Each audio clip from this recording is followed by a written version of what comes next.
सभी दोस्तों के रिक्वायरमेंट पे एक बहुत बड़ा ऑफर लेके आ चुका हूँ मेरे दोस्त। इस प्रैक्टिस सेट के ऊपर आपके लिए एक अच्छा ऑफर है, जहाँ से कि अब आपको ये प्रैक्टिस सेट लगाओगे और सबसे सस्ता प्रैक्टिस सेट मिलने वाला है आज तक के यूट्यूब के इतिहास में। दोस्त, जो ऐसे जीडी के हमारे 15 प्रैक्टिस सेट की मैं सीरीज लेकर आया हूँ, उसके अंदर मैंने आपको कहा था मेरे भाई कि इन 15 प्रैक्टिस सेट जो आपके सामने हैं हमारे YouTube channel all exam class के ऊपर, जिससे आप कैसे प्राप्त कर सकते हो, तो ये व्हाट्सअप नंबर आपके सामने दिए हैं, इस पर मैसेज कीजिए। और ये प्रैक्टिस सेट जो आपको 300 रुपये मिलते हैं, उनकी मैंने प्राइस रखी थी गुण 50 रुपये। अब इनसे भी माइनस करके मेरे दोस्त मैंने कर दिया है 30 रुपये, मात्र 30 रुपये अंतिम दिनों में इस प्रैक्टिस सेट को आपको लगाने के लिए।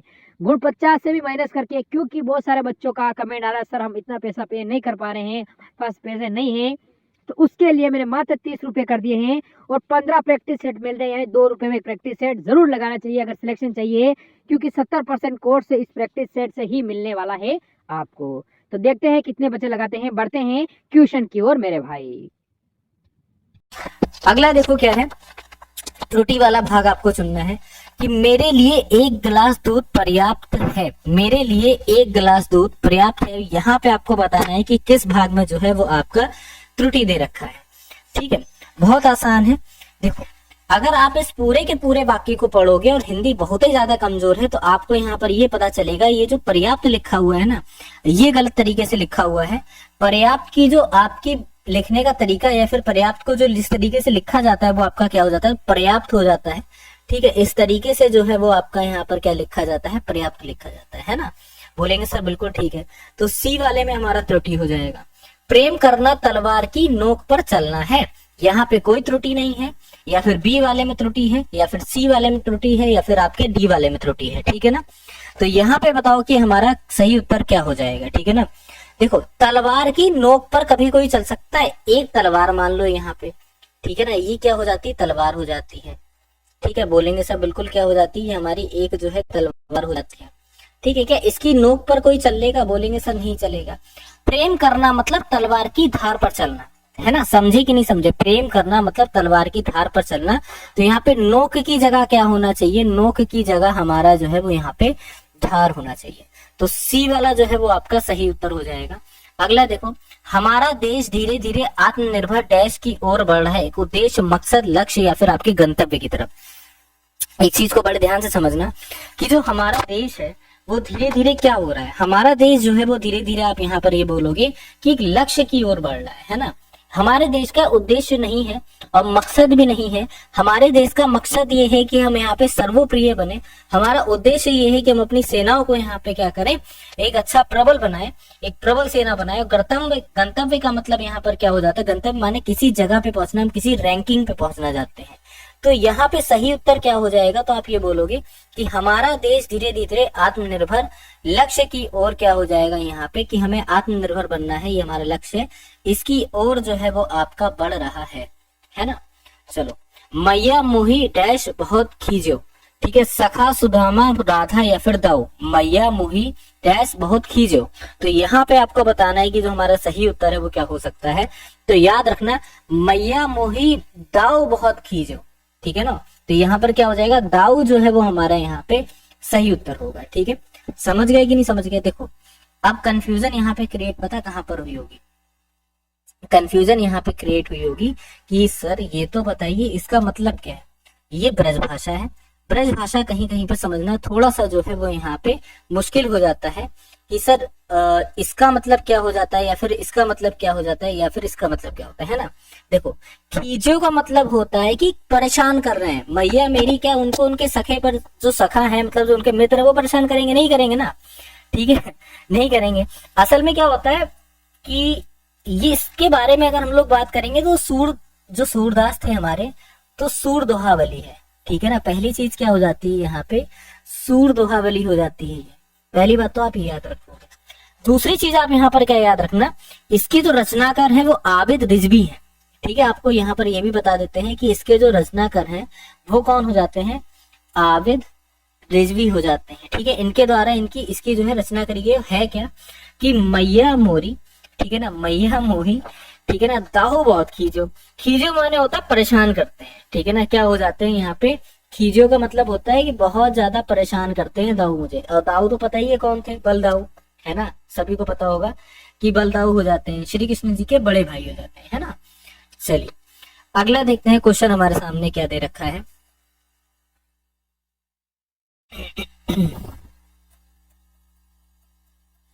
चलो यहाँ पर सिर्फ इसके बाद में हम लोग देखते हैं जो हमारा जीके जीएस का सेशन है।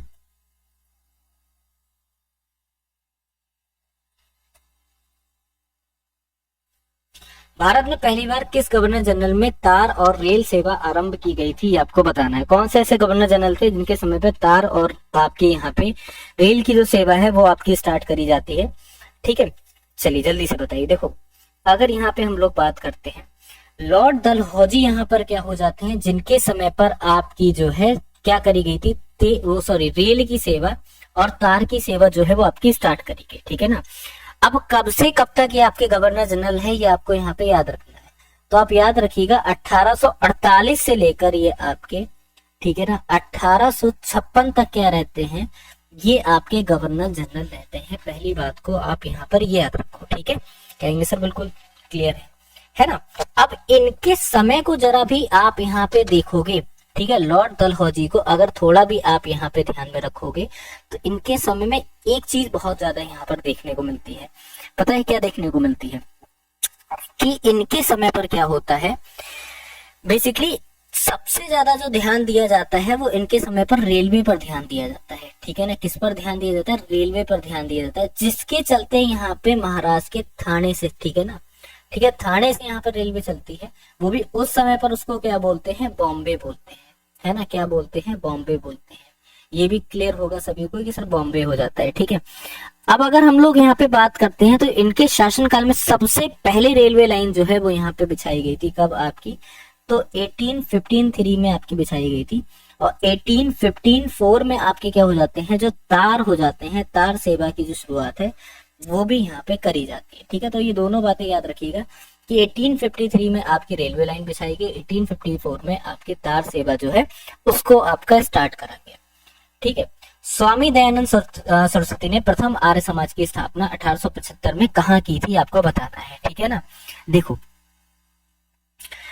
अब होता क्या है कि स्वामी दयानंद सरस्वती जी के द्वारा इसकी जो स्थापना है वो आपकी बंबई में कर दी जाती है, ठीक है ना। स्थापना कहाँ करी जाती है, बंबई में। लेकिन अगर आपसे पूछा जाए कि भाई स्थापना तो हमको पता है कहाँ पर है, लेकिन क्वेश्चन आपसे यहाँ पर ये चेंज हो सकता है कि इसका जो मुख्यालय है, ठीक है ना, क्या हो जाता है यहाँ पे कि जो मुख्यालय हो जाता है वो मुख्यालय कहाँ पर था, तो याद रखिएगा इसका जो मुख्यालय हो जाता है वो आपका लाहौर में हो जाता है, ठीक है। कहाँ पर हो जाता है, लाहौर में हो जाता है ना। और मुख्यालय स्थापित कब करा गया था, तो ये भी आप लोग याद रखोगे कि 1870 में क्या हो जाता है, मुख्यालय जो है, ठीक है ना, वो आपका लाहौर में बनाया गया था, ठीक है। अब आर्य समाज है क्या, तो आर्य समाज को आप लोग यहाँ पर एक और बात से याद रखना है कि आर्य समाज को एक आपका शांति आंदोलन, ठीक है ना, आर्य समाज को आपका बनाया गया था शांति आंदोलन के लिए, ठीक है ना। किसके लिए, आपके एक तरीके से शांति आंदोलन के लिए जो है वो आपका यहाँ पर क्या बनाया गया था, आर्य समाज जो है वो आपका बनाया गया था, है ना। क्लियर है यहाँ तक सभी को। और इसका जो नेतृत्व भी कर रहे थे वो कौन कर रहे थे, तो सभी को पता होगा स्वामी दयानंद सरस्वती जी इसका क्या कर रहे थे, नेतृत्व जो है वो आपके कर रहे थे, है ना। क्लियर। और इन्हीं के बहुत बड़े एक शिष्य हो जाते हैं जो हमारे क्या हो जाते हैं, स्वामी विवेकानंद जी, है ना। ये भी सभी को पता होगा कि जो हमारे इनके जो सबसे बड़े शिष्य हो जाते हैं, ठीक है ना, तो स्वामी विवेकानंद जी कौन हो जाते हैं, इनके सबसे बड़े शिष्य भी हो जाते हैं। किसके सबसे बड़े शिष्य हो जाते हैं, स्वामी दयानंद सरस्वती जी के यहाँ पे सबसे बड़े शिष्य हो जाते हैं, ठीक है। रिक्टर स्केल का प्रयोग किसके मापन में किया जाता है, समुद्र की गहराई के लिए, समुद्र की दिशा के लिए, भूकंप के झटके के लिए, या फिर आपका कोई भी नहीं, ठीक है। तो यहाँ पर याद रखना है कि जो रिक्टर स्केल होता है ना, इसका जो प्रयोग होता है वो किस चीज के लिए करा जाता है, तो आप यहाँ पर याद रखोगे कि रिक्टर स्केल का जो प्रयोग है वो आपकी हमेशा एक तरीके से भूकंप का जो तीव्रता होती है, ठीक है ना। यहाँ पर ये भी याद रखना है कि जो भूकंप आता है ना, उस भूकंप की जो यहाँ पे तीव्रता होती है, उस तीव्रता को मापने के लिए यहाँ पर क्या करा जाता है, रिक्टर स्केल का प्रयोग करा जाता है, ठीक है। अब रिक्टर स्केल का प्रयोग तो भूकंप की तीव्रता को मापने के लिए करा जाता है, लेकिन रिक्टर स्केल है क्या, ये भी तो जानकारी होना आपको अति आवश्यक है। रिक्टर स्केल एक तरीके का आपका गणितीय पैमाना है, ठीक है ना। कैसा पैमाना हो जाता है ये भी यहाँ पर आप याद रखोगे कि आपका गणितीय पैमाना हो जाता है, ठीक है। बोलेंगे सर बिल्कुल ठीक है, यहाँ तक क्लियर है। अब समझो यहाँ पे ये पता चल गया कि रिक्टर स्केल की यहाँ पे प्रयोग जो है भूकंप की तीव्रता मापने के लिए करी जाती है, क्योंकि ये चीजें तो आपने न्यूज वगैरह में देखी होंगी, तो वहां से भी आपको क्लियर होगा। और ये भी पता है कि एक तरीके से हमारा क्या है, गणितीय पैमाना है। और अगर इसकी खोज के बारे में बात करते हैं, ठीक है, जब यहाँ टारगेट सिलेक्शन से पढ़ रहे हो ना, तो एक एक चीज यहाँ पर समझते हुए चलो। इसकी जो खोज करी गई किसके द्वारा करी गई है, तो भी आप याद रखोगे कि चार्ल्स, ठीक है ना, यहाँ पर याद रखना चार्ल्स रिक्टर के द्वारा यहाँ पर क्या हो जाती है, इसकी जो खोज है वो आपकी करी जाती है। किसके द्वारा यहाँ पे, तो चार्ल्स रिक्टर के द्वारा इसकी खोज करी जाती है। और अगर हम लोग यहाँ पे बात करते हैं तभी इसका नाम रिक्टर स्केल पड़ता है, लेकिन अगर हम लोग यहाँ पे बात करते हैं तो इसका पूरा नाम थोड़ा सा डिफरेंट हो जाता है, वो भी यहाँ पे लिख लीजिएगा, रिक्टर स्केल परीक्षण पैमाना, ठीक है ना। ये क्या हो जाता है, इसका यहाँ पे पूरा नाम हो जाता है कि रिक्टर स्केल परीक्षण पैमाना जो है इसको बोला जाता है। शुष्क बर्फ निम्नलिखित में से किसने तैयार की जाती है, जो शुष्क बर्फ है वो आपको बताना है कि किसमें जो है वो आपकी यहाँ पे तैयार करी जाती है, ठीक है। सीधी सी बात है, शुष्क बर्फ जो होती है वो आपके कार्बन डाइऑक्साइड का क्या हो जाती है, कार्बन डाइऑक्साइड का एक तरीके से ठोस रूप होता है, ठीक है। यहाँ पर याद रखिएगा। अगला देखिए कि भारत के संविधान का कौन सा अनुच्छेद अप्रतिष्ठा अवधारणा को समाप्त करता है और किसी भी रूप में इसके व्यवहार को निषिद्ध आपका करता है, ठीक है। ये यहाँ पे बताना है कि जो हमारा सही उत्तर है वो आपका क्या बनेगा कि भारत का संविधान जो है उसका कौन सा अनुच्छेद जो है प्रतिष्ठा और अवधारणा को समाप्त करता है और किसी भी रूप में इसके व्यवहार को निषिद्ध करता है। चलिए जल्दी से बताइए।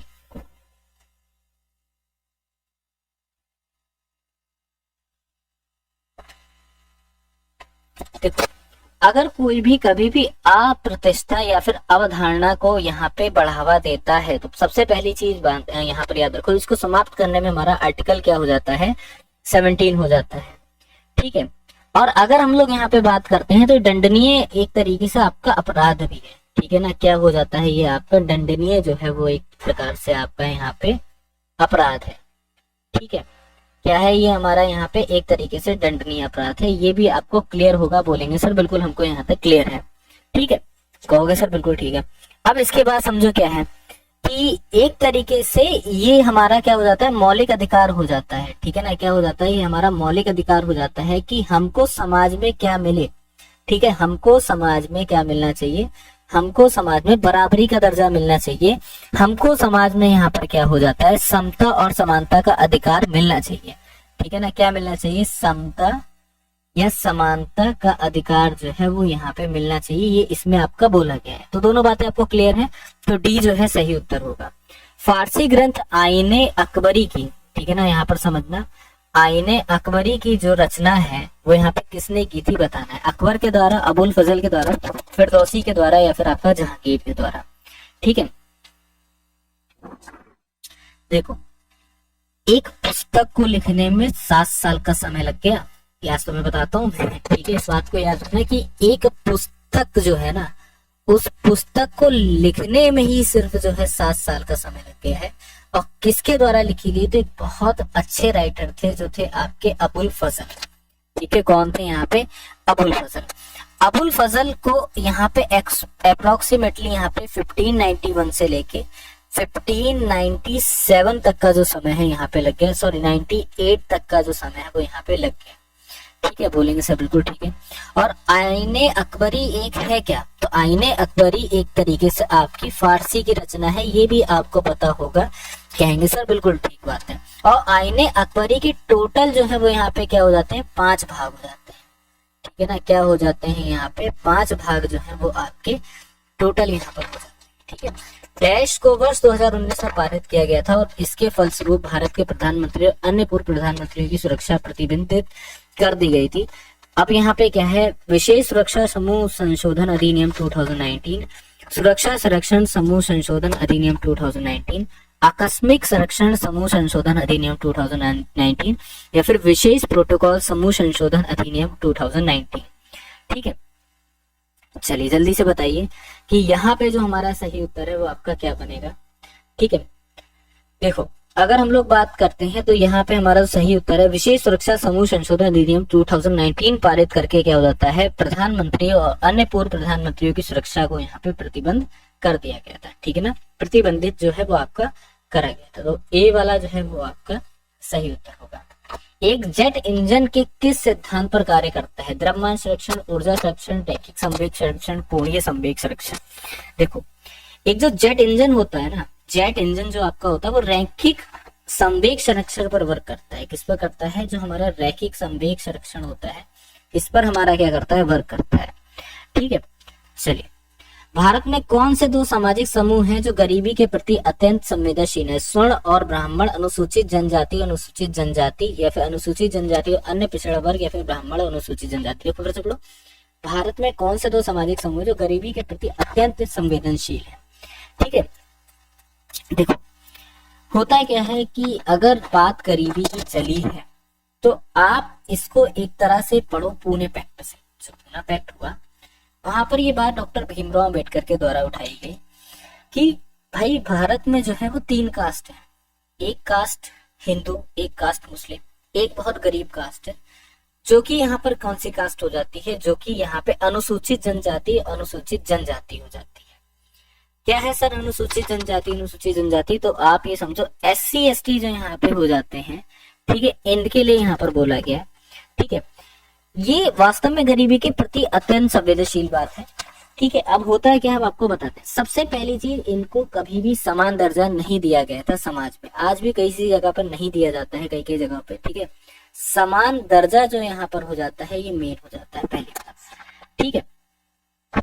बोलेंगे सर बिल्कुल इनको क्या हो जाता है कि इनको जो है समान दर्जा जो है समाज में नहीं दिया जाता। और इसके अलावा अगर हम लोग बात करते हैं कि इसी वजह से बहुत ज्यादा क्या हो जाते हैं, ये लोग यहाँ पे कमजोर हो जाते हैं, ठीक है ना।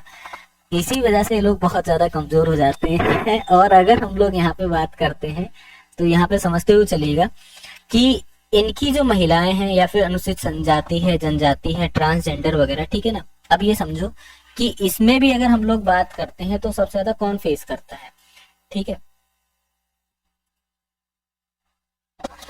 चलिए देखो, अब होता है क्या, समान दर्जा ऐसा नहीं है कि सिर्फ SC ST को नहीं मिल पाता है, ठीक है। उसके पीछे का भी एक रीजन है। सबसे ज्यादा इनके समान दर्जों में या फिर इनके साथ जो दुर्व्यवहार देखने को मिलता है, ठीक है ना, क्या हो जाता है, सबसे ज्यादा दुर्व्यवहार देखने को मिलता है वो पता है कहाँ देखने को मिलता है? वो आपका सिर्फ और सिर्फ इनमें भी अगर देखते हैं तो महिलाओं में सबसे ज्यादा देखने को मिलता है, ठीक है ना। महिलाएं जो हो जाती हैं इनके वर्ग की, उनमें देखने को मिलता है, पहली चीज, ठीक। दूसरी चीज क्या होता है कि इन सभी को अगर हटा देते हैं हम लोग, इन सभी को हमने हटा दिया कि सर इनको जो है समान तो मिल रहा है अधिकार। आप तो ये बात गलत कह रहे हो कि समान अधिकार नहीं मिलता है, फिर जो गरीबी जो है इनके लिए बहुत ज्यादा है। इनके चलते जो ट्रांसजेंडर हो जाते हैं, इनके चलते नहीं, एक तरीके से ट्रांसजेंडर जो होते हैं, ठीक है, वो भी कहीं ना कहीं जो है समान दर्जा नहीं ले पाते हैं, ठीक है ना। क्या हो जाते हैं, ट्रांसजेंडर जो हो जाते हैं वो समान दर्जा नहीं ले पाते हैं, ठीक है ना। एक ये हो जाता है। 2 बातें आप लोग यहाँ पे समझ गए। आप समझो यहाँ पे कि अब बेसिकली क्या है कि इन तरीके से अगर हम लोग समझते हैं, समाज का जो हर वर्ग है वो इनको एक तरीके से बड़ी ही संवेदनशील निगाहों से देख रहा है। वो देखता है कि नहीं यार ये है ऊंच नीच है, पक्षपात है, ठीक है। तो इन सारी चीजों से वो यहाँ पे देखता है। खैर, किस संविधान संशोधन के द्वारा मतदान की आयु 21 वर्ष से घटाकर 18 वर्ष की गई है, बताना है आपको। तो 61वां जो संविधान संशोधन होता है वो भी आपका कब होता है? 1989 में होता है, ठीक है ना। कब होता है? 1989 में होता है। और 21 ईयर से करके आपकी क्या कर दी गई है? 18 ईयर जो है वो आपकी घटाकर यहाँ पे कर दी गई है, ठीक है। बोलेंगे सर बिल्कुल ठीक है। अगला देखो, तो यहाँ पर याद रखना 61वां संविधान संशोधन जो कि 1989 में होता है, ठीक है। सापेक्षता के सिद्धांत के साथ ने भौतिकी के परिदृश्य को बदल दिया। इस सिद्धांत के क्वांटम यांत्रिक सिद्धांत को डिजाइन करने में प्रमुख योगदान किसने दिया, ये आपको बताना है, ठीक है। तो यहाँ पर याद रखिएगा, तो अल्बर्ट आइंस्टीन जो है वो यहाँ पर क्या हो जाएगा? सही उत्तर होगा। लोकतंत्र जनता का, जनता के लिए जनता के द्वारा शासन, यह कथन किसका है? लोकतंत्र जो है वो जनता का है, जनता के लिए जनता के द्वारा शासन है। यह कथन जो है वो आपको बताना है किसका है? रूसो का है, अब्राहम लिंकन का है, डिडरो का है, या फिर अम्बेडकर जी का है, ठीक है। चलिए अब देखो यहाँ पे बात करते हैं, तो यहाँ पर याद रखिएगा कि ये जो यहाँ पे कथन है वो यहाँ पे अब्राहम लिंकन के द्वारा बोला गया है, ठीक है ना। क्योंकि अगर अब्राहम लिंकन को अगर आप इनको थोड़ा सा भी पढ़ोगे तो उनकी सबसे ज्यादा जो गहरी रुचि जो देखने को मिलती है, पता है किसमें देखने को मिलती है? वो आपकी लोकतंत्र में ही देखने को मिलती है। इनको जब भी पढ़ोगे, इनको जब भी आप जानोगे, ठीक है ना। और वो लोकतंत्र को एक तरीके से परिभाषित करते हैं इन शब्दों में, ठीक है ना। लोकतंत्र का मतलब क्या है? लोकतंत्र का भाई सीधा सीधा मतलब है, अब कहीं पे आप ये याद रखो कि कहीं पे एक ऐसी सरकार है जहाँ पे डेमोक्रेसी है ही नहीं, ठीक है। किम जोंग उन को आप लोग याद करो जरा कि वहां पे डेमोक्रेसी नहीं है, तो वहां पे जनता का क्या है? क्या जनता के कोई अपना राइट है? कोई राइट नहीं है। अब यहाँ पे देखो क्या है कि लोकतंत्र जनता का है, डेमोक्रेसी जो है वो जनता की है और जनता के लिए है। भाई जनता चाहती है वो किसको चुने और जनता अपनी मर्जी से चुनेगी, और जनता के द्वारा ही एक तरीके का क्या है, ये शासन भी है, ठीक है। ये जो शासन है वो यहाँ पे चला तो इनडायरेक्टली रही है जनता, लेकिन हाँ अब कहीं कहीं पे क्या हो जाता है कि बहुत सी चीजें जो है वो मतलब एक तरीके से आप ये बोल सकते हो कि खराब हो रही हैं या फिर खराब चीजें कर रहे हैं, ठीक है।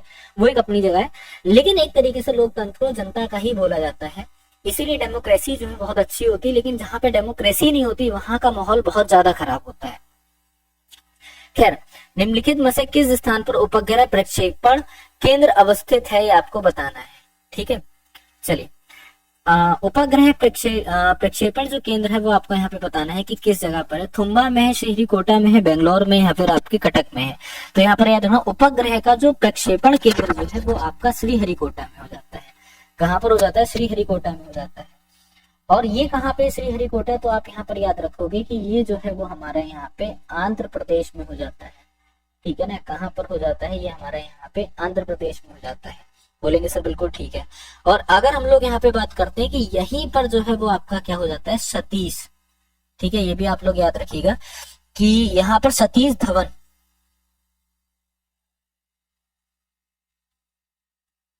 ठीक है, स्पेलिंग को सही कर लीजिएगा। सतीश धवन अंतरिक्ष केंद्र जो है वो भी आपका यहीं पर स्थित है, ठीक है। ये भी आप यहाँ पर याद रखिएगा, ये भी आपका यहीं पर स्थित हो जाता है। और क्या हो जाता है कि जो यहाँ पे एक तरीके से श्रीहरिकोटा जो है ना, इसको याद रखना, श्रीहरिकोटा जो है वो आपका क्या हो जाता है कि एक यहाँ पे झील जाती है। ये किस पर है श्रीहरिकोटा? तो ये आपके पुलिकित झील पर है, ठीक है ना। क्या हो जाता है? ये आपका पुलिकित झील पर हो जाता है और इस झील को क्या कर देता है? ये आपका अलग कर देता है, ठीक है। चलिए, निम्न में से कौन सा ग्रह पृथ्वी से निकटतम दूरी पर स्थित है? शुक्र, बुध, बृहस्पति या फिर आपका मंगल? तो यहाँ पर याद रखना सबसे ज्यादा जो निकट है वो आपका शुक्र हो जाता है। पृथ्वी के सबसे ज्यादा निकट जो है वो आपका शुक्र हो जाता है। और अगर हम लोग यहाँ पे बात करते हैं तो इसको एक तरीके से, इसके कई नाम हैं शुक्र के। शुक्र को आपका शाम का तारा बोलते हैं, ठीक है ना। क्या बोलते हैं? शाम का जो है वो आपका तारा बोला जाता है, या फिर इसको जो है क्या बोला जाता है? भोर का तारा बोला जाता है, ठीक है। शाम का तारा है, भोर का तारा। और इसको एक तरीके से चमकीला ग्रह भी बोलते हैं, ठीक है ना। क्या बोलते हैं? चमकीला ग्रह। आपको पता है टेलीस्कोप की मदद से आप यहाँ से इसको देख सकते हो। और इसको पृथ्वी की बहन भी बोलते हैं। क्या बोलते हैं? पृथ्वी की बहन जो है इसको यहाँ पे बोला जाता है ना।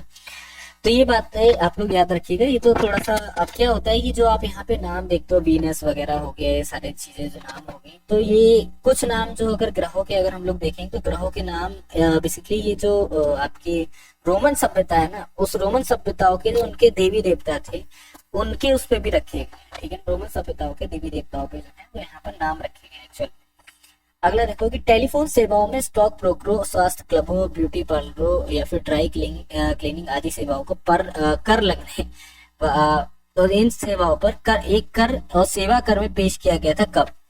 ठीक है, तो यहाँ पर याद रखिएगा ये जो है वो आपका कब पेश करा गया था आपको बताना है, ठीक है। तो 1994 से 1905 के में जो है वो आपका पेश करा गया था, ठीक है, यहाँ पर याद रखिएगा। चलिए अगला देखिए आपका, पृथ्वी से टकराने वाला पराबैंगनी विकिरण किसके अवक्षय के कारण होता है? Carbon monoxide, carbon dioxide, ozone या फिर आपका ऑक्सीजन। देखो ओजोन से जैसे ही टकराते हैं तभी इनका क्या हो जाता है? अवक्षय हो जाता है, ठीक है ना। ओजोन का यहाँ पे रासायनिक सूत्र क्या हो जाता है? O3 हो जाता है, ठीक है, C वाला हो जाएगा। किसी कोश में भरे जा सकने वाली इलेक्ट्रॉनों की अधिकतम संख्या डैश के द्वारा निरूपित की जाती है, जहां n कोशों की संख्या है 2n2, 2n3, 3n या फिर 3n3, ठीक है। तो याद रखिएगा 2n की पावर 2 होगा, ठीक है ना। 30 अप्रैल 2024 को एशिया से गोल्डमैन एनवायरमेंटल प्राइज 2024 किसने जीता था? आलोक शुक्ला, टेरेसा विसेनेट या फिर आपका मार्शल गोम्स या फिर आपका एड्रिया विडोर। तो यहाँ पे बताना है 30 अप्रैल 2024 का एशिया गोल्डमैन जो आपका इन्वायरमेंटल प्राइज है वो आपका किसके द्वारा यहाँ पर जीता गया था।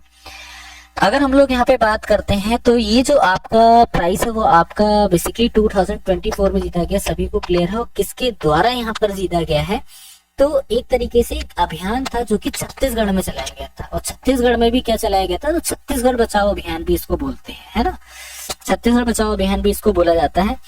और अगर इसको थोड़ा सा भी डिटेल से आप जानोगे तो आपको ये पता चलेगा कि ये जो पूरा का पूरा एक तरीके से जो चला गया था वो वहां के वनों के लिए चलाया गया था। और आलोक शुक्ला के द्वारा यहाँ पर ये जो है प्राइज जो है वो जीता गया था। ठीक है, चलिए उनको एक तरीके से इनको ग्रीन नोबेल पुरस्कार जो इनको दिया गया था उसको ग्रीन नोबेल पुरस्कार भी बोला जाता है ना। संविधान का संरक्षक जो है किसे माना जाता है, उच्च न्यायालय, उच्चतम न्यायालय, संसद या फिर आपका मंत्रिपरिषद। तो संविधान का जो संरक्षक है वो आपका उच्चतम न्यायालय को बोला जाता है। ठीक है ना, यहाँ पर क्या हो जाएगा, बी वाला ऑप्शन जो है वो आपका करेक्ट होगा, उच्चतम न्यायालय को बोला जाता है। और उच्चतम न्यायालय का अगर हम लोग यहाँ पे बात करते हैं तो इसका जो गठन होता है वो आपके आर्टिकल 124 में दिया गया है। इसका जो गठन है वो आपका किसमें दिया गया है, तो आर्टिकल आपके 124 में जो है वो आपका दिया गया है। ठीक है, चलिए निम्नलिखित में से किस जोखिम का संबंध हरित क्रांति से, खाद्यान्न उत्पादन में वृद्धि, किसानों की आय में वृद्धि, छोटे और बड़े किसानों के बीच बढ़ती असमानता या खाद्यान्नों की उत्पादकता में वृद्धि।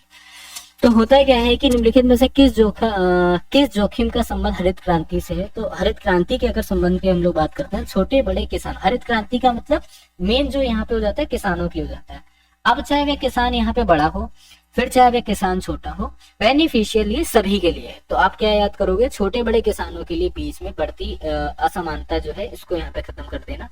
ये यहाँ पे आपका करेक्ट ऑप्शन आंसर हो जाएगा। जोखिम का अर्थ यहाँ पर ये है। ठीक है, चलिए रीजनिंग के सेशन पे आ जाते हैं, रीजनिंग के क्वेश्चंस देखते हैं।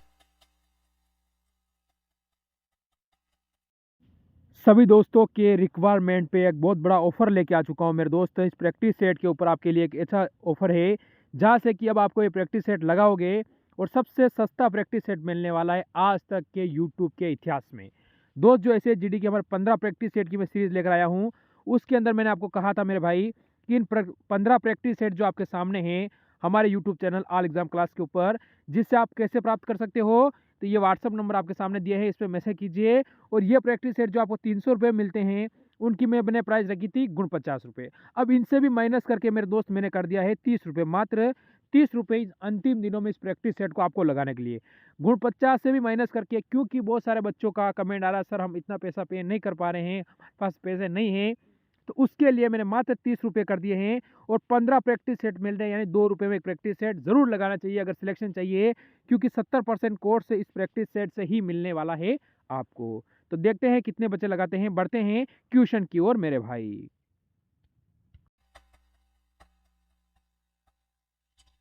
चलो अंग्रेजी शब्दकोश के हिसाब से पहला क्वेश्चन जो है वो आपके समक्ष यहाँ पे प्रस्तुत भी है और आपको ये बताना है कि हमारा जो सही उत्तर है वो यहाँ पर क्या होगा। ठीक है, पहला क्वेश्चन आपके सामने है कि भाई यहाँ पर ये बताइए कि अगर इसमें हम लोग देखते हैं तो हमारा जो सही उत्तर है वो आपका क्या बनेगा। ठीक है, पॉइंटेड, पोलेन, पॉपुलेट, पॉपुलर या फिर आपका पोडियम। ठीक है, चलो जल्दी से बताओ। देखो इजी बहुत है क्वेश्चंस, ये वाले क्वेश्चंस बहुत ज्यादा इजी होते हैं, लिटरली बता रहा हूँ, इससे ज्यादा इजी क्वेश्चंस आपने कहीं पे देखे ही नहीं होगा। बहुत फन वाले भी होते हैं, इनको सॉल्व करोगे तो बहुत फनी क्वेश्चन लगेंगे। एक चीज देखो, पी ओ सभी में है ना, बोलेंगे सर पी ओ तो हमारा सब में दे रखा है, यहाँ पर भी है, यहाँ पर भी है, यहाँ पर भी है, यहाँ पर भी है, यहाँ पर भी है। एक जगह आई है, एक जगह एल है, एक जगह पी है, फिर आपका डी है। ठीक है, तो मतलब ये है कि डी हमारा पहले आ रहा है तो फिफ्थ वाला तो पहले हो जाएगा। चलो इसको लिख देते हैं कि पोडियम जो है वो हमारे यहाँ पे पहले हो गया, तो फिफ्थ वाला तो हमने यहाँ पर लिख दिया। अब देखो, अब ये तो इसको कट कर दो कि भाई ये हमारा हो चुका है। अब इसमें देखो पी पी आई आई, तो अब जरा एबीसीडी काउंट करना, तो आई तो आपका पहले आता है, तो मतलब पॉइंटेड या पोलेन में से पहले होगा, तो एन आपका पहले आता है ना। तो यहाँ पर क्या हो जाएगा, पॉइंटेड हो जाएगा, POINTED हो जाएगा। ठीक है, समझ गए, बोलेंगे सब बिल्कुल। तो 5 के बाद आप देख रहे हो एक आ रहा है, किस ऑप्शन में 5 के बाद एक आ रहा है, इसमें आ रहा है, कहेंगे सर नहीं होगा, इसमें आ रहा है, कहेंगे सर नहीं होगा, इसमें आ रहा है, कहेंगे सर नहीं होगा, इसमें आ रहा है ना, बस यही करेक्ट हो जाएगा। आगे सॉल्व करने की कोई आपको नीड ही नहीं है, आंसर आपका निकल आया। क्लियर सभी को? बाकी याद रखा करो, ये चीजें कोई इतनी मुश्किल नहीं होती है, आपको पूरा सॉल्व ही नहीं करना, आपने 2 देखे टिक मारा आगे बढ़ते, ठीक है ना। अगला है कि 5 4 3 1 और बीच में आपका 23 है, ठीक है। देखो जरा यहाँ पे कि भाई 5 है 4 है 3 1 है और बीच में आपका 23 दे रखा है, 7 6 है 3 4 है बीच में आपका 54 है। तो क्या होगा सही उत्तर, कोई बता सकता है कि सर ये होगा या फिर ये होगा, किसी को भी पता है? देखो भाई देखते हैं क्या होगा। अच्छा ये बताओ 5 जमा 4 कर देते हैं, 5 चक्कू 20 कहेंगे सर, ठीक है। अब प्लस का 3 मल्टीप्लाई 1 कर देते हैं तो हमारा 23 ही तो होगा, बोलेंगे सर बिल्कुल हमारा 23 होगा। ऐसे यहाँ पे देखो 7 इंटू 6 करते हैं, ठीक है ना, क्या करते हैं 7 इंटू 6 करते हैं, ठीक है। 6 छंग 36 42, अब 42 प्लस यहाँ पे कितना कर देते हैं 3 इंटू कर देते हैं 4, तो 42 प्लस हमारा कितना हो जाएगा 12, तो यहाँ पे 54 हो रहा है कि नहीं हो रहा है, बोलेंगे सर बिल्कुल हो रहा है। क्लियर यहाँ तक? तो ये भी आसान हो गया ना कि 11 इंटू हमारा 2 हो जाएगा, मतलब हमारा कितना हो जाएगा 22, और यहाँ पे प्लस x कर देंगे और मल्टीप्लाई आपका 9 कर देंगे, तो 22 प्लस x मल्टीप्लाई आपका 9, यही तो है, कहेंगे सर बिल्कुल यही है। अब देखते हैं भाई कि 22 प्लस आपका यहाँ पे है x और यहाँ पे कितना हो जाएगा, और बराबर में आपका ये पता है कितना आ रहा है, यहाँ पे 40 आ रहा है, तो यहाँ पे x into 9 equals to 40 minus 22, तो 40 माइनस 22 मतलब हमें यहाँ पर कितना बच जाएगा, तो हमें यहाँ पे x इंटू 9 इक्वल्स टू आपका हो जाएगा 18, तो x बराबर हमारा क्या हो जाएगा 18 अपॉन हमारा यहाँ पर हो जाएगा 9, तो यहाँ पर कितना हो जाएगा x बराबर हमारा हो जाएगा 2 हो जाएगा, ठीक है। तो C जो है वो आपका क्या बनेगा, यहाँ पे करेक्ट आपका ऑप्शन आंसर बन जाएगा, ठीक है। चलिए अब आपका है कॉन्स्केसली का जो है यहाँ पे लिखा गया है, किसी कोड लैंग्वेज में कुछ इस तरीके से लिखा गया है, और सॉइल को आपको बताना है कि क्या लिखा जाएगा, ठीक है, बहुत ज्यादा इजी है। अब देखो यहाँ पे आप पूरे के पूरे इसको देखोगे, जो आपका पहले का रिलेशन जो आपका दूसरे से दे रखा है, तो यहाँ पे आपको एक चीज ये देखने को मिलेगी कि भैया कहीं पर भी कोई भी हमें लॉजिक दिख ही नहीं रहा है कि भाई सर इधर से तिरछे में देखेंगे +1 +2 +3 +4, ये कुछ हमको कहीं पर भी नहीं दिख रहा है। हम यहाँ पर एक चीज देखते हैं, क्या देखते हैं कि CONS, तो इनको एक तरीके से लिख दिया गया, लिख क्या दिया गया, तुम यहाँ पे खुद देखो कि अगर मैं ऐसे लिखता हूँ, ठीक है ना, मैं इसको लिखता हूँ CONSCIOUSLY,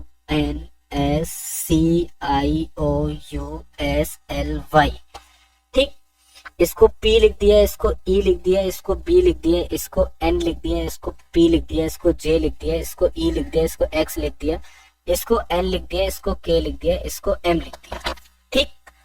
अब यहाँ पे सॉइल का आपको बताना है, सीधा सीधा इन्होंने C को P बोला है ना, C को P यहाँ पर भी तो बोला है, तो S को इन्होंने क्या बोला है, N बोला है, चलो भाई ठीक है। O को इन्होंने क्या बोला है, O को इन्होंने E बोल दिया है, चलो भाई ठीक है। NE से मतलब हमारे 2 ये स्टार्ट है, फिर इन्होंने I को क्या बोला, I को J बोल दिया, NEJ मतलब हमारा B वाला ऑप्शन है, बाकी क्वेश्चन ही खत्म, ठीक है। एफिशिएंट को आपको बताना है कि एफिशिएंट जो है वो यहाँ पे एफिशिएंट का यूज करके क्या जो है अक्षर वो आपका नहीं बनाया जा सकता है। पहला वाला इफेस नहीं बनाया जा सकता है, फेंट नहीं बनाया जा सकता है, फेंस नहीं बनाया जा सकता है, या फिर आपका नाइस नहीं बनाया जा सकता है, ठीक है। एफिशिएंट का आपको प्रयोग करके यहाँ बताना कौन सा अक्षर जो है वो नहीं बना सकते भाई। एफिशिएंस में एफेस जो है नहीं बना सकते। एफिशिएंट में अगर आप देखोगे तो आपको कहीं पर ए नहीं दिख रहा है, और एफएस में आपको ए दिख रहा है, बस बात खत्म, ठीक है। अब देखो यहाँ पे कोड लैंग्वेज आपको बतानी है क्या है, ठीक है। 57 28 29 68 क्वेश्चन मार्क 33 72 37 35 क्वेश्चन मार्क के प्लेस बताओ कि हमारा जो सही उत्तर है वो आपका क्या होगा, ठीक है ना। चलिए जल्दी से बताइए क्या लग रहा है, बहुत ज्यादा इजी है कि 28 और 29 को जोड़ा तो कितना हुआ 57, 35 और यहाँ पे 72 को जोड़ा, 35 और 37 को जोड़ा हुआ 72। अब यहाँ पे मान लो ना x प्लस हमारा हो जाएगा 33 बराबर हो जाएगा 68, तो x बराबर हमारा हो जाएगा 68 माइनस हो जाएगा 33, 8 में से 3 गया बचा 5, तो यहाँ पे हो गया कितना, तो आपका हो जाएगा यहाँ पे, ठीक है, तो यहाँ पर हो जाएगा आपका 35 हो जाएगा, तो यही जो है वो हमारा यहाँ पे करेक्ट ऑप्शन आंसर बन जाएगा बी वाला, ठीक है ना, क्या हो जाएगा बी हो जाएगा, ठीक है, क्लियर। ये वाला क्वेश्चन रहने दो, इसको स्किप कर दो। यहाँ पे बताओ कि इस प्रश्न आकृति को जो यहाँ पे कौन सी उत्तर आकृति है वो आपकी पूरी की पूरी करेगी। ठीक है, चलिए जल्दी से बताइए। ये भी इजी लग रहा है क्वेश्चन, कैसे इजी है जरा इसको देखो ध्यान से। अगर आप यहाँ पर देखोगे तो प्रश्न आकृति को यहाँ पर क्या हो जाएगा, अगर जैसे ही आप इसको खोलोगे तो आपको यहाँ पर क्या दिख रहे हैं, ये आपके सर्कल है। ठीक है ना, ये सर्कल पूरे पूरे घूम जाएंगे, बोलेंगे सर बिल्कुल पूरे पूरे क्या हो जाएंगे, घूम जाएंगे। तो एक यहाँ पर होगा, ठीक है ना, एक आपका क्या हो जाएगा, एक आपका यहाँ पे सामने हो जाएगा। ठीक है, एक यहाँ पर ये पूरा सर्कल बन जाएगा, मतलब डी वाला ऑप्शन हमारा करेक्ट हो जाएगा। ठीक है, चलिए अगला देखिए हमारे सामने क्या है कि 6@10 हैशटैग 5 मल्टीप्लाई, एक मिनट कहीं पे गलती है इसमें, स्किप कर दो। आप बताओ यहाँ पे विषम अक्षर आपको बताना है कि हमारा क्या हो जाएगा। ठीक है, विषम अक्षर बताएंगे कि हमारा क्या है। सिंपल सी बात है कि अगर हमने देखा तो ये क्या है, 25 का स्क्वायर है कि नहीं है, जरा ये बताओ। बोलेंगे सर बिल्कुल 25 का स्क्वायर है। ठीक है, 512 यहाँ पर क्या है, 512 तो सर 8 का क्यूब दे रखा है। ठीक है ना, क्या दे रखा है, 8 का क्यूब दे रखा है। 1296 2401, तो 1296 यहाँ पर क्या होगा, तो बोलेंगे सर 1296 जो है ये हमारा यहाँ पे 36 का स्क्वायर है कि नहीं है, कहेंगे सर बिल्कुल है। 2401 जो है वो हमारा क्या हो जाएगा, हमारा 49 का स्क्वायर है।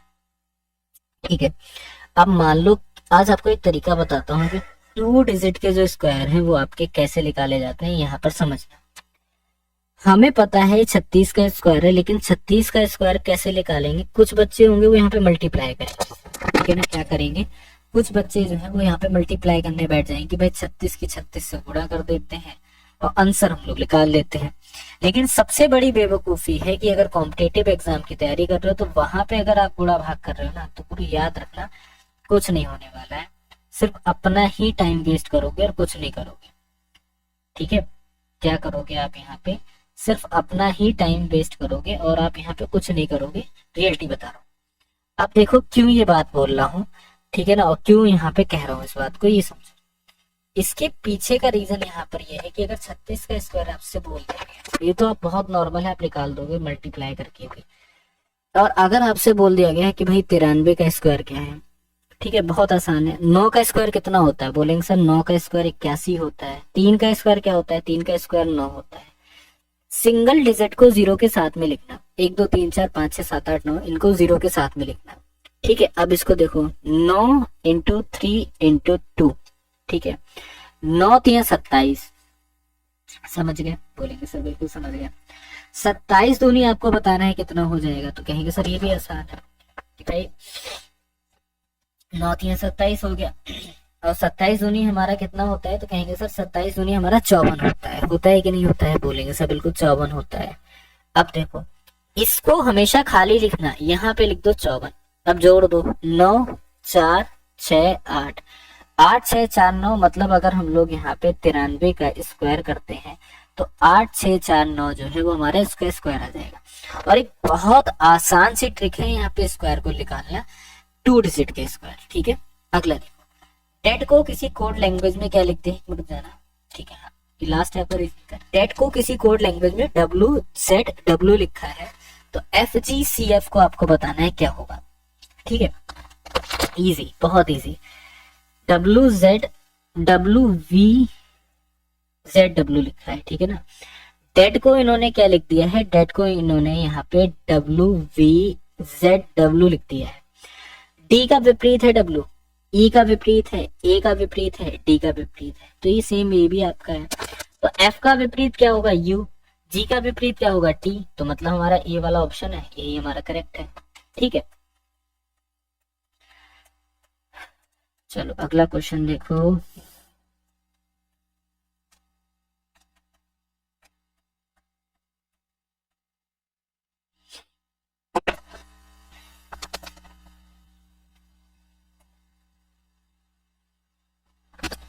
चलिए क्वेश्चन आपके सामने है, क्वेश्चन कुछ इस तरीके से दिया गया है आपके सामने। क्वेश्चन है कि एक आयत की जो लंबाई है, बहुत बेसिक से आपको बताऊंगा, इसमें ऐसा नहीं है कि आपको समझ में ना आए या फिर आपके समझ में ना आ पाए या कुछ भी ऐसा हो जो आपके बुद्धि में ना फंसे। ठीक है, बात को समझो, यहाँ पे बहुत इजी क्वेश्चन है, इसको लगा लिया तो लाइफ जिंगा लाला, ठीक है ना। वैसे कोई इतना मुश्किल भी नहीं है। क्वेश्चन देखो, क्वेश्चन बहुत आसान सा है कि यदि एक आयत की लंबाई और चौड़ाई जो है 55 मीटर और 45 मीटर है, ठीक है, लंबाई को 10% घटा दिया जाता है, तो उसकी चौड़ाई में कितने प्रतिशत की वृद्धि हो जाएगी और क्षेत्रफल पर अपरिवर्तित रहेगा।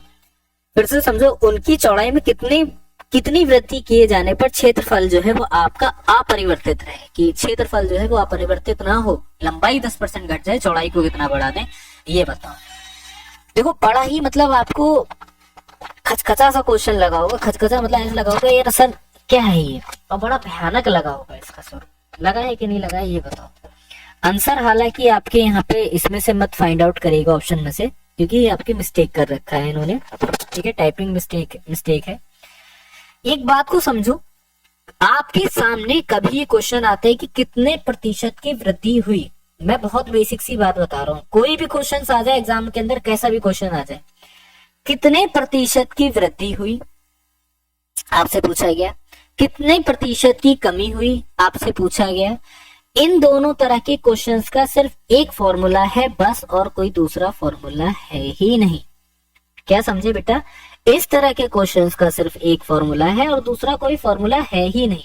कहोगे सर क्या, कभी भी चौड़ाई में वृद्धि हो, लंबाई में वृद्धि हो, लंबाई में कमी हो, लंबाई में घटा हो या बड़ा हो, तो इसका फॉर्मूला पता है क्या कहता है, इसका फॉर्मूला सिर्फ इतना सा कहता है कि जब भी बात हमारे सामने प्रतिशत वृद्धि की आएगी, ठीक है ना, क्या हो जाएगा, प्रतिशत वृद्धि की जब भी बात आएगी तो सॉल्यूशन जो है वो आपका इस तरह से यहाँ पर हो जाएगा, बस आपकी बात जो है खत्म। ठीक, कहेंगे सर बिल्कुल समझ गया। अब जब समझ गया तो जरा यहाँ पर देखो कि भाई जो आर है ना, आर, ठीक है ना, आर मतलब आपका यहाँ पे घटाया गया है। अब यहाँ पे अगर बढ़ाने की बात करना होता तो यहाँ पे आर में जोड़ देते, ठीक है ना, यहाँ पे प्लस कर देते। अब घटाने की बात कर रहे हैं तो माइनस करा, याद रखना घटाने में ये वाला फॉर्मूला यूज होगा, और अगर वृद्धि यहाँ पे बढ़ाने की बात करता तो यहाँ पर क्या हो जाएगा, प्लस यूज हो जाएगा बस। आर हमारा 10 है, घटे में 100 माइनस कितना हो जाएगा, हमारा यहाँ पे 10 हो जाएगा, इंटू हमारा यहाँ पर हो जाएगा 100 हो जाएगा। ठीक, कहोगे सर बिल्कुल ठीक। अब यहाँ पर देखो कि 10 बटा हमारे पास हो जाएगा 90, इंटू हमारे पास हो जाएगा 100, तो हमारे पास क्या हो जाएगा, एक जीरो से एक जीरो कट कर दो, ठीक है, या एक जीरो से ऊपर वाला जीरो कट कर दो, 1/9 इंटू 100, तो हमारे पास 11 सहित 1/9% जो है वो हमारा यहाँ पे करेक्ट ऑप्शन आंसर बनेगा बस। ठीक है, समझ गए कि तो कोई ऐसा नहीं है मैथ बहुत ज्यादा तूफान है, मैथ तो सॉल्व ही नहीं होगी हमसे, मैथ तो बहुत ज्यादा भयंकर है कि सर ये क्या दे दिया है, ये तो बहुत ज्यादा कलप जाएंगे, इसमें नहीं लगेगा, ऐसा नहीं, हर एक क्वेश्चन लगेगा ना, समझने की कोशिश करो। अब देखो क्या है, पी क्यू मिलकर एक काम को 30 दिन में पूरा करते हैं, क्यू और ओ मिलकर, ठीक है ना, क्यू और आर, ठीक है ना, आर मिलकर उसी काम को 37.5 दिन में पूरा करते हैं, आर और पी मिलकर उसी काम को 150 दिनों में पूरा करते हैं। ठीक है, आर और पी मिलकर तीनों एक साथ काम करें, उसी काम को करने में यहाँ पे कितना समय लगेगा। ठीक है, तीनों अगर एक साथ मिलके काम करेंगे तो कितना समय लगेगा, बहुत आसान है। कैसे आसान है ये समझो आप यहाँ पे। ठीक है, देखो पहले पी और क्यू मिले और उन्होंने अपना काम करा, पहले क्या हुआ, पी और क्यू मिले, उन्होंने अगर अपना काम करा तो कितना हुआ, 1/30 हुआ। ठीक, फिर क्यू और आर मिले, ठीक है ना, क्या होता है यहाँ पे, क्यू और आर मिलते हैं, क्यू और आर मिलके अपना एक काम करते हैं, 1/37.5 दिन में करते हैं। ठीक है ना, पी और आर उसी काम को करते हैं, पी और आर उसी काम को करते हैं, तो 1/150 आपका हो जाता है। जब तीनों मिलकर उसी काम को करेंगे क्या हो जाएगा, तीनों के तीनों मिलकर उसी काम को करेंगे तो क्या हो जाएगा, तो बोलेंगे सर 1/2, ठीक है, ब्रैकेट में 1/30 प्लस हमारा 1/37.5, ठीक है, प्लस हमारा यहाँ पे 1/50। अब यहाँ पे हमें देखना है सही उत्तर क्या होगा, 150 हमारा एलसीएम, बोलेंगे सर बिल्कुल हमारा क्या हो जाएगा, एलसीएम जो है वो 150 हो जाएगा। ठीक है, 30 का टेबल जरा पढ़ दो, 5 बार में पढ़ोगे ना। अब यहाँ पे 37 4 बार में पढ़ोगे ना, 37.4 ठीक है, तो यहाँ पे 1 बार में पढ़ोगे तो कितना हो जाएगा, तो बोलेंगे सर 1/2, ठीक है, 10/150, तो मतलब हमारा कट हो गया और यहाँ पे कितना रह जाएगा, 2 से कट हो जाएगा, तो मतलब मल्टीप्लाई हो जाएगा 1/2 इंटू आपका 1/15, तो 1/30 जो है वो हमारा यहाँ पर क्या हो जाएगा, करेक्ट, मतलब 30 दिन में वो जो है तीनों के तीनों मिलकर अपना काम जो है यहाँ पे कंप्लीट कर लेंगे। क्लियर? ठीक है, कोई मुश्किल सवाल नहीं है कि ऐसा नहीं है कि आपसे ना क्लियर हो, बहुत ज्यादा आसान सवाल है। ठीक है, यहाँ तक समझ जाना। क्वेश्चंस कोई भी आपके मुश्किल नहीं, कोई भी आपके डिफिकल्ट है ही नहीं कि आपसे सॉल्व ना। चलिए अगला क्वेश्चन देखते हैं हम लोग। चलिए अगला क्वेश्चन देखते हैं। अगला क्वेश्चन क्या है, एक काम करना, आपको काफी इजी क्वेश्चन ही लगवाता हूँ मैं, जिससे आपको क्लियर होता हुआ चला जाएगी, हाँ सर इसका ही आंसर होगा, वो होगा। ठीक है, ज्यादा डिफिकल्ट लगवाता नहीं हूँ। खैर कोई बात नहीं, डिफिकल्ट भी लगाना पड़ेगा। एक कॉलेज में लड़कों के 1/5 भाग, लड़कियों के 1/8 भाग में किसी में हिस्सा लिया। ठीक है, एक कॉलेज है, उसमें एक कंपटीशन हो रहा है, उसमें से 1/5 भाग जो है वो किसका है, यहाँ पे लड़कों का है। समझ लो यहाँ पे बात को। कहेंगे सर बिल्कुल ठीक है। और 1/8 भाग जो है वो यहाँ पर किसका है, वो यहाँ पे आप लड़कियों का हो जाता है। इन लोगों ने क्या करा, भाग लिया। ठीक है ना, यदि कॉलेज में टोटल विद्यार्थी समझो, टोटल विद्यार्थी 420 है, बहुत अच्छा है, 420 जो है टोटल विद्यार्थी है। ठीक है ना, टोटल आपका नंबर है यहाँ पे। ठीक है, और लड़के लड़कियों का जो रेशियो है, लड़के का, बॉयज का और जो गर्ल्स का जो रेशियो है वो यहाँ पे कितना है, 5/2 है। तो कुल कितने विद्यार्थियों ने कैंप में हिस्सा लिया।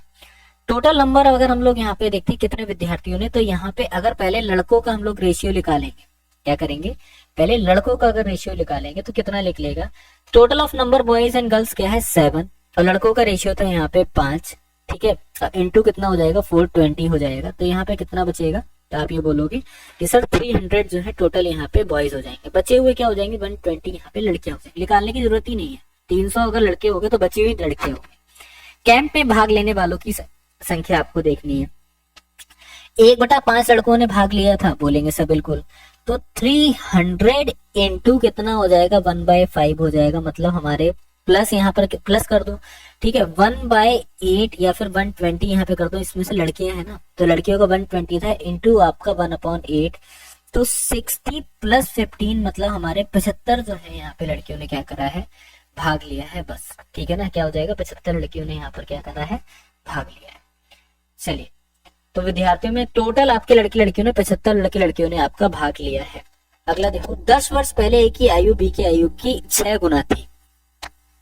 ठीक है ना, 6 गुना थी, और यदि उनकी वर्तमान आयु का अनुपात 4 बने तो ए की आयु 4 वर्ष बाद आपको बताना है क्या होगी, ये बताइए। चलिए जल्दी से बताइए। देखो 10 वर्ष पहले बी की आयु, देखो 10 वर्ष पहले ए की आयु बी की आयु की, 10 वर्ष पहले ए की आयु बी की आयु की 6 गुना थी।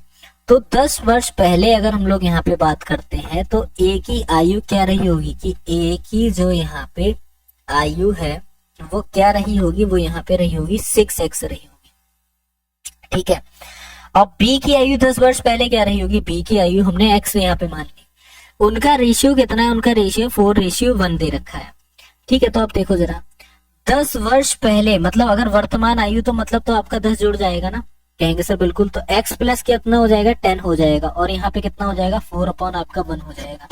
क्रॉस मल्टीप्लाई करेंगे ना, 6x प्लस आपका 10 इक्वल्स टू 4x प्लस आपका हो जाएगा 40, तो यहाँ पे कितना मिल जाएगा, 2x इक्वल्स टू आपका हो जाएगा 30 और x इक्वल्स टू आपका हो जाएगा 15। ठीक है, चलिए 15 हो गया ना। अब आपसे क्या पूछ रहे हैं कि ए की आयु 4 वर्ष बाद कितनी होगी। भाई ए की जो आयु है 4 वर्ष बाद कितनी होगी, प्रेजेंट में अगर उसकी एज देखते हैं तो कितनी है, 6x + 10 है। 10 वर्ष पहले 6x थी, तो प्रेजेंट में तो +10 होगा ना, तो 6x + 10। ठीक है ना, और यहाँ पे कितना हो जाएगा, प्लस आपका 4, तो कितना निकल आएगा, x की जगह पे वैल्यू रखेंगे। ठीक है ना, 15 इंटू हमारा हो जाएगा x। ठीक है, तो हमारे पास यहाँ पे कितना बचेगा, अब प्लस आपका हो जाएगा 10 और उसमें प्लस हो जाएगा 4, तो यहाँ पे आपका कितना हो जाएगा, 6 है ना। हाँ ठीक है, तो 15 तीन पता ले, 6 90 + 10, तो हमारे पास यहाँ पे 1 मिनट रुक जाना। हाँ तो अभी जो है वो कितने साल का, 104 वर्ष का है। ठीक है ना, कितना हो जाता है, 104 वर्ष जो है वो हमारा यहाँ पर क्या हो जाएगा इसका